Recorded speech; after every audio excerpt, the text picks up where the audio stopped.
शेवगा शेती परवडते का, असं बऱ्याच लोकांचं म्हणणं होतं. तर 100% शेवगा शेती परवडतेच असं आमचं ठाम मत आहे.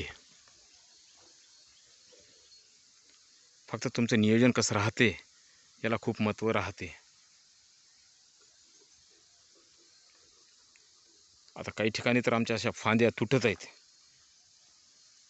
शेंगा वजन जास्त झाल्यामुळं. फक्त तुमचं नियोजन कसं राहते याला खूप महत्त्व आहे. शेंगा फक्त अशा झुपकेदार आणि अशा पद्धतीनं लागल्या पाहिजे. दराची चिंता करायची नाही. 80-100 रुपयानं 5 लाख 6 लाख होतेत असं आम्ही कधी म्हणत नाही. साधारण आपल्या तूर, कापूस, सोयाबीन या पिकापेक्षा थोडे जरी जास्त झाले तरी आम्ही समाधानी राहतो. आणि शेवगा शेती ही एक अभ्यासू शेती आहे असं आम्हाला तरी वाटते. प्रत्येक गोष्ट तुम्हाला याच्यात नवीन नवीन शिकायला मिळते. हे पाहू शकता असं.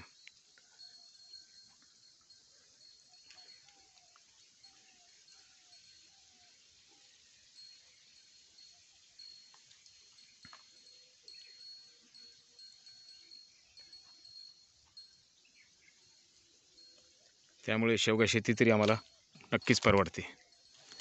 हे पूर्ण फ्लॉवरिंग आणि सेटिंग झालेला माल आहे. आता हार्वेस्टिंग चालूच आहे रोजचं. साधारणतः 12 mm 16 mm सारखी जाड झाली शेंगी आपण काढून घेतो.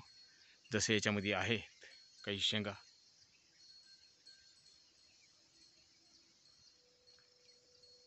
फक्त तुमचं नियोजन कसं आहे याला खूप महत्त्व आहे.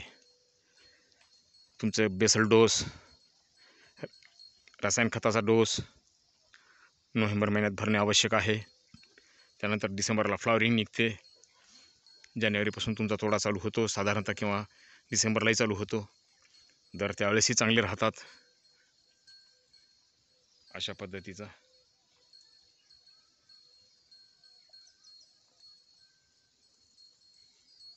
मी तर दराचा विचारच करू नये असं नेहमी म्हणतो. तोडणे आणि विकणे दर 30-40 रुपये जरी झाले तरी भरपूर प्रमाणात शेवगा शेंग निघत राहते.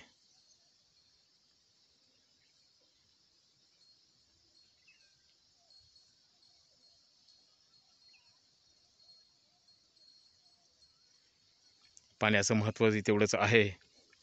पाणीसुद्धा आपल्याला समजलं पाहिजे, कधी द्यायचं कधी थांबवायचं. जसं आता आमचं हे ड्रीप आहेच. ड्रीपशिवाय आम्ही रेन पाईप वापरतो. रेन पाईपनं सुद्धा कवर होते. ड्रीप, रेन पाईप व पाटपाणी अशा तिन्ही पद्धतीनं आम्ही पाणी हप्त्यातून देत असतो. अशा पद्धतीचं आता रेन पाईप चालू आहे.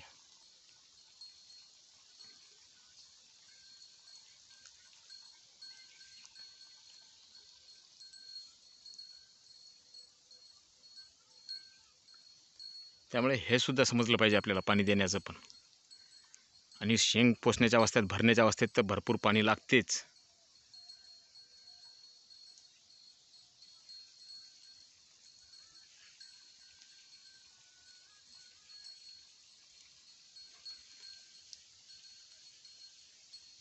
व्हिडिओ आवडल्यास लाईक, शेअर, कमेंट जरूर करणे.